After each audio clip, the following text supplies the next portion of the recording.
भक्त दास मु भावुँ आजिकल से जो मंतव्य दौरान मत लगुच जे वर्तमान राहुल गांधी जमीती जातीय कांग्रेसर सर्वेसर्वा नेता जेपर्यंत सी चाही ना जातीय कांग्रेस राहुल गांधी कहीं हटई पारे मु भावुँ भक्त दास भावी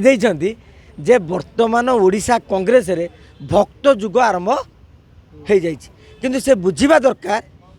आपणकर ना भक्त हेले कांग्रेसर नेता माने आपणक भक्त नुहंती तेणु जड़े पीसी सभापति हिसाब से सी आचरण उच्चारण टे माने जिते नीरव बेले बेले कौन हुए घर कली भितर जदि दि तीन जन टे साइलेंट रही जाती मुरबी लोक ताले कलीटा सुधार आसी जाए किंतु भक्त दास कौन करुँच से कलीटा को बढ़ाऊँ पीसी सभापति भाव में सी रुहतु से गाँ सरपंच भली जड़े कहीदेला माने सांगे सांगे अंटारे गामुछा भिड़िकी आ गड़िया बोली कहवाटा मु भावुँ भक्तों ठीक नुह।